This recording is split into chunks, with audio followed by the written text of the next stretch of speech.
कमीना ससुराल पार्ट 2। दोस्तों, अब तक आपने देखा कि शुभी अपने परिवार के साथ सोनीपत में रहती है। उसका बेस्ट फ्रेंड मोहित उसे छुपके छुपके प्यार करता है पर कह नहीं पाता और शुभी और प्रेम की प्रेम कहानी फुल स्पीड पर चल रही थी। पर अचानक शुभी के पिता ने उसका रिश्ता बम्बई के रोहित के साथ करा दिया। रोहित, उसकी माँ और उसके पिता शुभी को बहुत परेशान करते हैं। एक दिन सोनिया जी ने किसी को घर बुलाया था, पर जब शुभी उससे मिली तो उसके होश ही उड़ गए। अब आगे क्या हुआ शुभी, तुम ऐसे क्यों खड़ी हो गई हो? नहीं मम्मी जी, कुछ नहीं। इसे तो तुम जानती होगी ना? हाँ। अरे मेरा मतलब है कि ये भी तो सोनीपत से ही है। छोटा शहर है तो मुझे लगा कि तुम दोनों एक दूसरे को जानते ही होगे। जी आंटी, हम एक दूसरे को बहुत अच्छे से जानते हैं। आई मीन हम लोग साथ में ही पढ़ते थे कॉलेज में। शुभी, कैसी हो? बहुत बदल गई हो तुम। जिस अतीत को शुभी भुलाने की कोशिश करती हर रात को, वही अतीत उसके सामने आ खड़ा था। वो समझ ही नहीं पा रही थी कि वो करे तो क्या करे। रोए, हंसे, उसे कहे कि तुम मुझे भगाकर लेकर क्यों नहीं गए, पर वो मौन खड़ी रही। अपने आप को संभालने के बाद वो चाय नाश्ता देकर अंदर चली गई, पर उसके मन में जहाँ एक तरफ खुशी थी वहीं दूसरी जगह घबराहट। आखिर क्यों आया होगा प्रेम वहाँ? तभी उसे एक मैसेज आता है। 5 मिनट के बाद दूध लेने के बहाने नीचे आ जाना। वो नीचे जाती है और शुभी, मैं यहाँ हूँ। चले जाओ यहाँ से। आखिर इतने समय बाद तुम आए ही क्यों? और तुम मेरी सास को कैसे जानते हो? काम के सिलसिले में उनसे जान पहचान होगी, फिर पता चला कि वही तुम्हारी सास है, तो दोस्ती और बढ़ा ली और यहाँ चला आया। मुझे हग नहीं करोगी क्या?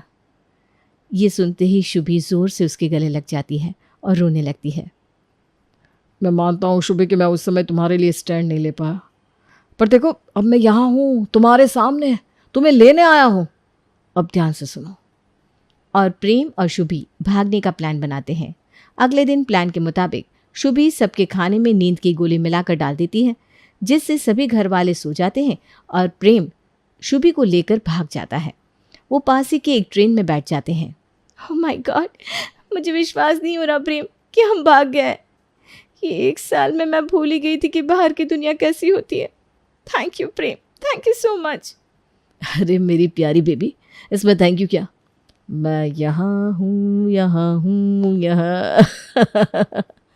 तुम्हारी फिल्मी बातें तो कभी ख़त्म ही नहीं होगी। पूरे 2 दिन के सफ़र के बाद वे लोग एक जगह पहुँचते हैं। कुछ दिन प्रेम शुभी को घुमाता फिराता, उससे प्यार करता, और फिर एक रोज़। चलो शुभी, रेडी हो जाओ, हमें कहीं जाना है। कहाँ? अरे किसी को मिलने, वो तुम्हें देखने के लिए बहुत एक्साइटेड है। बस तुम जल्दी से तैयार हो जाओ, और हाँ, मेकअप अच्छे से करना। पर प्रेम, मुझे कौन देखने आ रहा है? अरे कुछ दोस्त है मेरे, वही देखेंगे। बस चलो ना, अब कितने क्वेश्चंस पूछोगी?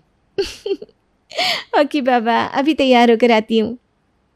शुभी पूरे 1 घंटे बाद आई और इतना सज सवर कर आई कि प्रेम उसे देखता ही रह गया। कुछ मिनट देखने के बाद वो उससे कहता है, शुभी, पल्लू थोड़ा सा नीचे कर लो ना। ये क्या कह रहे हो प्रेम? अरे ये ट्रेंडिंग है शुभी, मुंबई में रहकर ट्रेंड्स भी नहीं सीखे क्या तुमने? मुंबई सुनकर जैसे शुभी को फिर से एक धक्का लगा। वो पुरानी चोटें फिर से हरी हो गई, पर अपने आप को संभालते हुए उसने प्रेम की बात मान ली। रेडी, चले चले।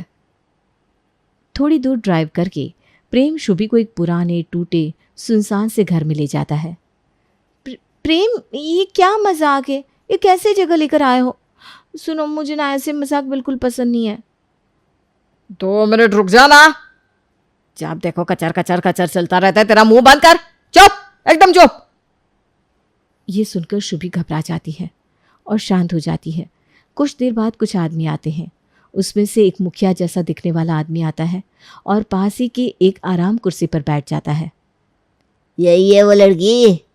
जी बॉस। ठीक है, थोड़े मार्क्स है शरीर पर ठीक है। इसके हुए 50,000 रुपये। अब तो शुभी को चक्कर आने लगे। वो समझ ही नहीं पाई कि ये क्या हो रहा है। 50,000? चल क्या रहा है ये? ओ, तो ये जुबान वाली लड़की है। आ लड़की, तुझे गूंगी गुड़िया बनकर रहना है, समझी? ज्यादा कुछ बोलना नहीं है, बस जैसा कहा जाए वैसा करे। हाँ। शुभी प्रेम की ओर देखती है।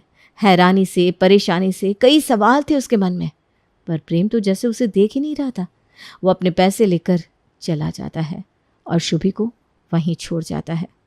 प्रेम, क्यों किया तुमने ऐसा?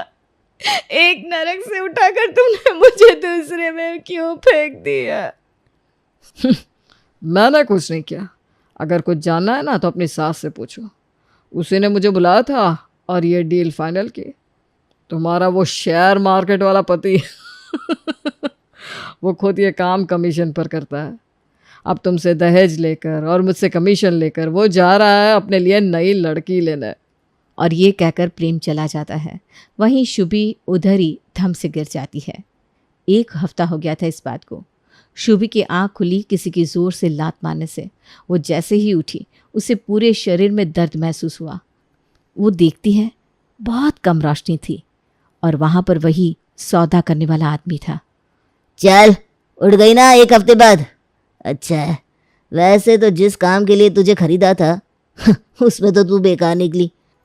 तो हम तुझसे या तो सड़क पर भीख मंगवाएंगे या किसी के घर नौकरानी बना देंगे। और हाँ, ज्यादा चालाकी नहीं, समझी? जी।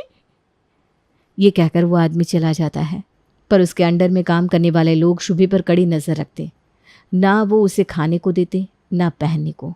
पर एक दिन उन्होंने उस पर 1 बाल्टी पानी फेंका और उसे एक साड़ी देकर कहा, सुन लड़की, ये कपड़े पहनकर बाहर आ जाना 5 मिनट में।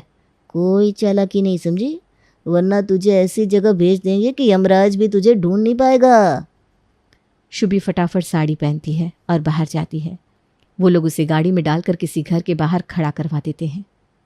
ए लड़की, तुझे महीने की इधर 5,000 रुपये मिलेंगे। तेरा सेठ जो बोलेगा सब करने का। हाँ, महीने के आखिर दिन हम तुझसे पैसे लेने आएंगे। 1 रुपया भी अपने पास रखा तो तेरे पुर्जे काट कर बेच देंगे, समझी? नहीं नहीं नहीं, मैं सब करूँगी, पर मुझे जाने दीजिए प्लीज़। आप सब ले लेना। हाँ, अब आई ना लाइन पर। चल, घंटी बजा और दफा हो। डरते हुए शुभी घंटी बजाती है। दरवाज़ा खुलने पर वो जो देखती है तो वो बेहोशी हो जाती है। कुछ देर बाद शुभी अपने आप को एक कमरे में बेड पर पाती है। सामने एक लड़का चाय का कप लिए खड़ा था। तुम यहाँ कब, कैसे, और मैं कहाँ हूँ? मैं तो काम पर जा रही थी। ये तुम ही हो ना मोहित? मोहित, जो शुभी को कॉलेज के समय से प्यार करता था, वो वहाँ खड़ा था। शुभी, मैं ही हूँ, मोहित। तुमने जब बेल बजाई और मैंने दरवाज़ा खोला तो तुम बेहोश हो गई थी। मोहित, ये कहकर शुभी उसके गले लगती है और बहुत रोती है। रोते रोते वो सो जाती है और बीच रात में अपने ऊपर कंबल ओढ़े हुए खुद को पाती है। अगली सुबह, गुड मॉर्निंग मैडम, चाय तैयार है। और नाश्ते में क्या खाओगी? साहब आप हटिए, ये मेरा काम है, मैं करती हूँ। बस मेरी पगार से कल के पैसे मत काटना। शुभी, ये तुम, 1 मिनट, तुम यहाँ मेड बनकर आई हो? तुम्हें यहाँ मेड की जॉब लगी है? हाँ साहब। शट अप शुभी, एक तो ये साहब साहब कहना बंद करो। यहाँ बैठो और मुझे शुरू से बताओ क्या हुआ है तुम्हारे साथ। क्या बताऊँ मोहित, मैं पागल थी जो प्यार में फंस गई। पर सबसे बुरे तो मेरे माँ बाप है। भारत में अक्सर लड़कियों की जिंदगी जेल जैसी हो जाती है। माँ बाप को बस चकाचौंध दिखती है और बिना कुछ जाने, बिना कुछ समझे अपनी बेटी, नहीं, अपने बोझ को वो अपने सर से हटाकर किसी और के सर मढ़ देते हैं। मोहित, मैं प्रेम के साथ रिलेशनशिप में थी। ये बात जब पापा को पता चली तो उन्होंने मेरे लिए रिश्ते देखना शुरू किया। उन्हें ये परिवार मुंबई का मिला तो सोचा कि बेटी को तो बड़े शहर भेजेंगे, साथ ही उनका शहर में आना जाना आसान हो जाएगा। और बस ये सोचकर मेरी शादी करवा दी। मेरा पति शेयर मार्केट का कहकर घर पर रहता था। निठल्ला था वो। दिन भर गंदी पिक्चरें देखना, लड़कियों से बात करना, सिगरेट दारू पीना, बस यही उसका काम था। मेरा ससुर मुझे यूज करता था और मुझसे चुप ऐसे कहता था। और इस सब में सबसे घटिया मेरी सास थी। वो प्रेम को पहले से जानती थी, उन्होंने मुझे उसे दे दिया। मोहित ने फिर से मेरी लाइफ में आकर मुझे भाग जाने को उकसाया और मुझे 50,000 में बेच दिया। क्योंकि मेरे शरीर पर मार्क्स थे तो मुझे वो धंधे पर बिठा नहीं सके। तो या तो मैं मेड बन सकती थी या सड़क पर भीख मांग सकती थी। किस्मत ने थोड़ा साथ दिया और मुझे मेड बना दिया उन्होंने। बस यही है मेरी कहानी। मेरे ससुराल वालों ने तो खुद मुझे बेच दिया और मेरे मायके वालों से मैं बात भी नहीं करना चाहती। हाँ प्लीज मुझे इस काम पे रहने देना। ये सब सुनकर मोहित भी रोने लगा। वो खुद को रोक नहीं पाया और रोते हुए उसने शुभी को गले लगा लिया। मुझे माफ कर दो मोहित, प्रेम अच्छा लड़का नहीं था। मेरी शादी के समय हम भागने वाले थे, पर उसने तो मेरे भाई को पहले से पटा कर रखा था, इसीलिए मेरे रिश्तेदार मुझे पकड़ कर वापस ले आए। आई एम सॉरी मोहित, मुझे तुम्हारी बात मान लेनी चाहिए थी। तुमने कहा भी था कि वो अच्छा लड़का नहीं है, पर मेरी आंखों पर तो प्यार की पट्टी बंधी हुई थी। शुभी, प्रेम की एक ऐसी सच्चाई थी जो मैं जानता हूँ, इसीलिए मैं तुम्हें उसके पास नहीं देखना चाहता था। प्रेम सोनीपत से है भी नहीं, वो तो कोई और छोटे गांव से है। अरे उसका तो नाम प्रेम है ही नहीं, उसका नाम अरविंद है। बचपन से ही उसे जल्दी पैसा कमाना था। वो मेरी कजिन सिस्टर रोहिणी से प्यार करता था, पर रोहिणी को वो पसंद नहीं था। तो एक दिन एक झगड़े के बीच प्रेम ने उसे इतना मारा कि उसकी मौत हो गई। वो गांव से भागकर सोनीपत आया था। मैंने उसे रोहिणी दीदी के साथ 1-2 बार देखा था तो चेहरा याद था, पर वो मुझे नहीं जानता था। पर यहाँ भी वो मेरे मोहल्ले की 3 लड़कियों को एक साथ डेट कर रहा था। जब मुझे पता चला तो मैंने उसे पूछा कि वो क्या कर रहा है, क्यों कर रहा है ऐसा। उस दरिंदे ने मुझे आंख मारी और कहा कि भाई जवान हूँ, सुंदर हूँ, फायदा तो उठाने दे। वो अक्सर लड़कियों को अपने घर बुलाता, इटली से मंगवाई हुई कहकर उन्हें कॉफ़ी पिलाता और वो जब बेहोश हो जाती तो उनका इस्तेमाल करता। उसने 3 में से एक के साथ ऐसा किया। दूसरी को उसने प्रेग्नेंट करके छोड़ दिया और उस लड़की ने अपनी जान दे दी। और तीसरी? बेला था उसका नाम। बहुत ही प्यारी गुणी लड़की। प्रेम ने उसे घर से भगा तो दिया, पर जब वो सोनीपत वापस आया तो बेला नहीं थी उसके साथ। उसने झूठ बोला कि उसका एक्सीडेंट हो गया था। माल्डा के एक पुलिस रैकेट में बेला पकड़ी गई और उसे वापस भेज दिया गया। पर समाज की बदनामी और घरवालों के ताने उससे सहन नहीं हुआ और उसने खुदकुशी कर ली। और ये सब कुछ शुभी चुपचाप सुन रही थी। वो उस दिन को कोस रही थी जब उसने प्रेम की रिक्वेस्ट एक्सेप्ट की थी। मोहित, अब बस हो गया। लड़कियां समाज के डर से कभी अपनी आप बीती नहीं बताती है। भाड़ में जाए ऐसा समाज जो एक तरफ देवी को 9 दिन पूजता है और दूसरी तरफ महिलाओं का शोषण करता है। अब बस इसका बदला लेना ही पड़ेगा। मोहित की मदद से शुभी मुंबई पुलिस को कांटेक्ट करती है और अपने सास ससुर के खिलाफ कंप्लेंट दर्ज करवाती है। पहले तो पुलिस को उन्हें छोड़ना पड़ा क्योंकि कोई एविडेंस मैच नहीं कर रहा था। शुभी ने जी जान लगा दी। अपनी पूंजी और मोहित की मदद से उसने शहर के सबसे बेस्ट लॉयर को हायर किया और रीना ने शुभी का केस ऐसा लड़ा कि जज के भी रोंगटे खड़े हो गए और केस शुभी के फेवर में चला गया।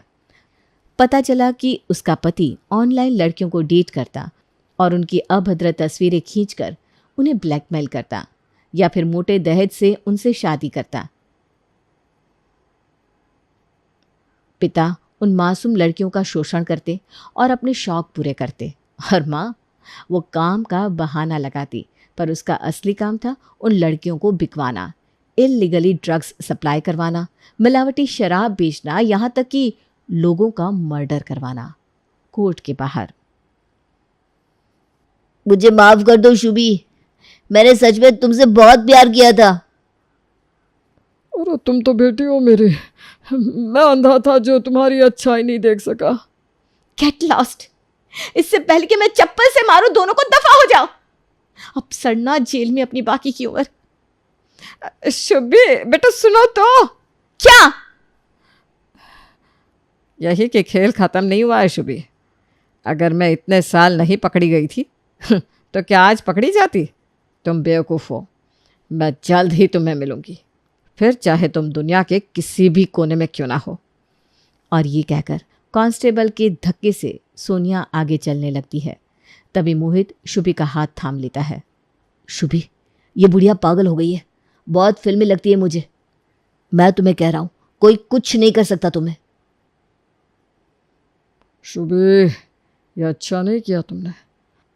अरे तेरे जैसे घटिया और कैरेक्टर लेस लड़के को जानना भी नहीं चाहती मैं। चल जाके जेल में सबको बताना तू कौन है, यहाँ किसी के पास टाइम नहीं है। हाँ। शुभी ये कहकर जा रही थी कि अचानक उसे एक आवाज आती है। बेटा।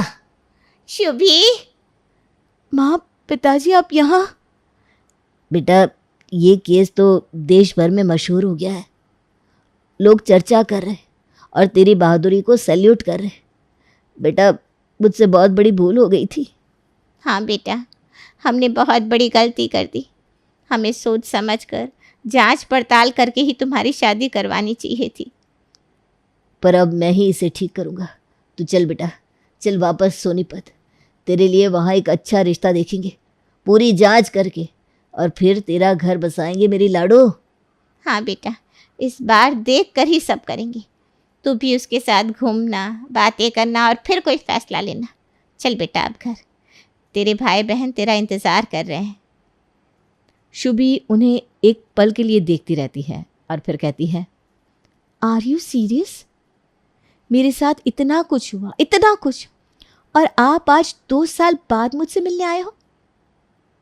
मिलके भी क्या कह रहे हो कि मेरी दूसरी शादी करवाओगे?